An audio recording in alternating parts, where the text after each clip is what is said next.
Alors ça fait plus de, 4 années que j'expérimente donc des ateliers journalisme, dans une pratique réflexive du journalisme, proche du DIY, do it yourself qui est vraiment, l'ancrage, du mouvement punk des années 70 avec la création d'un fanzine, un magazine de fans. Et donc je crée des magazines, très concrètement, avec un public souvent, en difficulté. Donc le dernier atelier en date, c'est, un atelier que j'ai fait avec des jeunes de 16 à 23 ans, par exemple de l'école de la seconde chance. Donc c'est des jeunes qui sont souvent déscolarisés, et qui sont un peu en perte de repères et cetera. Et donc je commence toujours mes ateliers, avec de la théorie du journalisme. Heu, on parle, on discute, on parle des médias, je leur pose des questions sur, leurs pratiques, ce qu'ils regardent, comment ils s'y reforment. Je leur présente la presse nationale, la presse, la PQR, la presse quotidienne régionale.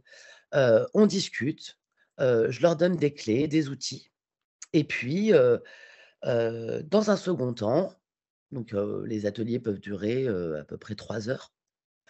On commence à élaborer, des petites chroniques, hem à s'inscrire dans vraiment ce que pourrait être un comité de rédaction, dans, le cadre, d'un vrai, magazine, d'un vrai comité de rédaction pour réaliser du journalisme. Donc ils se mettent dans la peau eux-mêmes de journalistes et ils vont créer eux-mêmes, leur alors dans un premier temps évidemment, ça va être un filet, ou juste des idées, déjà dans un premier temps. Heu Qui me communiquent et puis après on ajuste donc parfois, voilà, certains vont écrire sur, le sport, sur la dernière actualité du sport. D'autres sont, je ne sais pas, bon, passionnés de voiture et puis ils vont, commencer à élaborer un sujet. Comment on pourrait faire du journalisme ensemble, là, tout de suite, dans un atelier?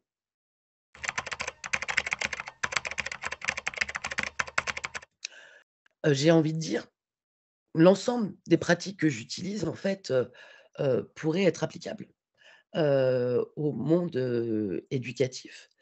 Heu, faire une interview, à des jeunes, faire un micro-trottoir, écrire un petit article sur la mode.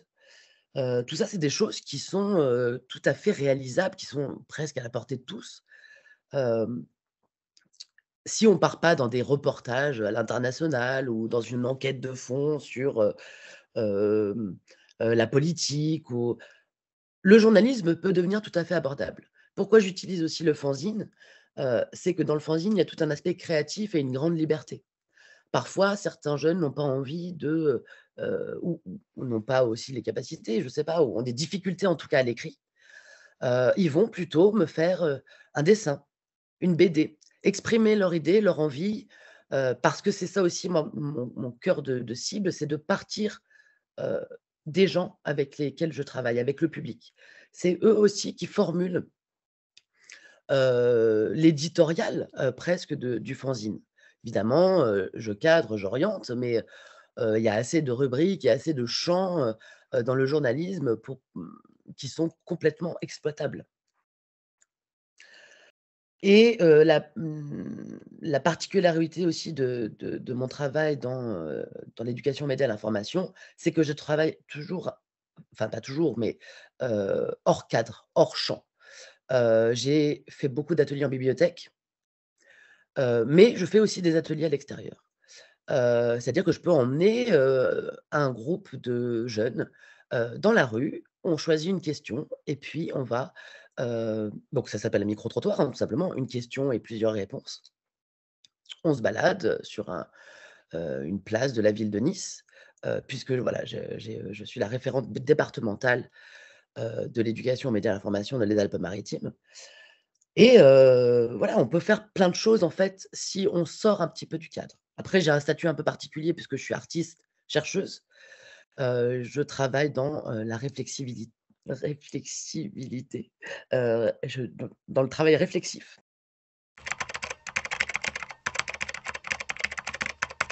évidemment, ça, je l'explique très souvent, heu, en atelier, quand je parle de journalisme ou même avec mes proches. Le monde des médias est extrêmement complexe aujourd'hui, protéiforme, il y a de plus en plus de on a du mal à s'y retrouver. Donc ça, c'est vraiment des vraies questions de fond qu'il faut travailler avec les élèves, avec les jeunes, avec les moins jeunes.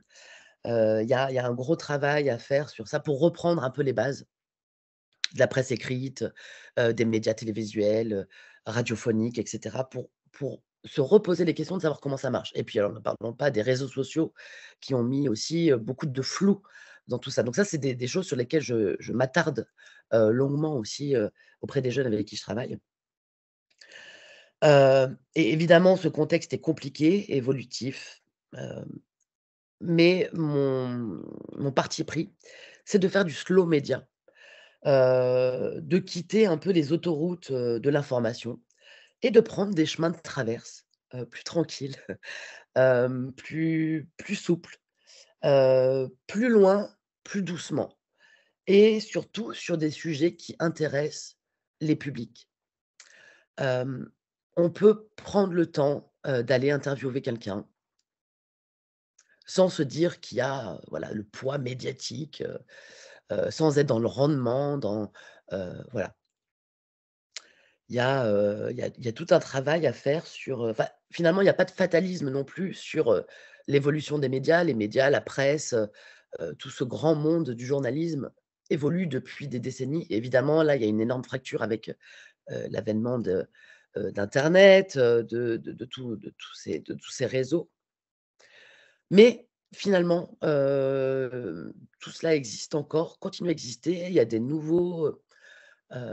nouvelles presses qui sortent régulièrement. Beaucoup d'inventivité, beaucoup de créativité aussi. Donc il y a pas de fatalisme, il y a tout un travail à finalement faire du nouveau journalisme. Donc je suis aussi chargée de cours à la fac. J'ai un cours qui s'appelle journalisme créatif et je crois que c'est vraiment ça, il me semble la clé. Sortir peut-être aussi de quelque chose de formaté, d'un peu triste. Les jeunes me disent souvent: «Mais il y a que des mauvaises nouvelles» et cetera. Bah, peut-être trouver aussi, des bonnes nouvelles à dire. Je travaille aussi, alors j'ai créé, plusieurs, fanzines et le dernier en date s'appelle le Nagazine et dans le Nagazine, heu, une des rubriques, un des thèmes phares développés, c'est la joie. La joie, les bonnes nouvelles, les choses positives de la vie. Alors ça peut paraître un peu niais, mais au premier abord comme ça, mais en fait pas du tout. Avec ce thème-là, on peut développer énormément de choses et on retombe sur des sujets d'actualité, sur des sujets sociétaux, sur, ce qui compose finalement, la vie. Parce que le journaliste aussi doit, s'intéresser aux sujets qui intéressent les gens. Hem, il traite des sujets, il répond aux questions, heu les gens se posent des questions et le journalisme y répond. Heu, donc en fait, en partant de thèmes au premier abord simplistes, on arrive à créer, des articles tout simplement, des articles, des reportages, des chroniques, des billets, tout ce qui a trait aussi à la culture, ça aussi c'est très, ça marche très bien. Comment on peut faire une critique d'un film, une critique d'un livre, d'un jeu vidéo.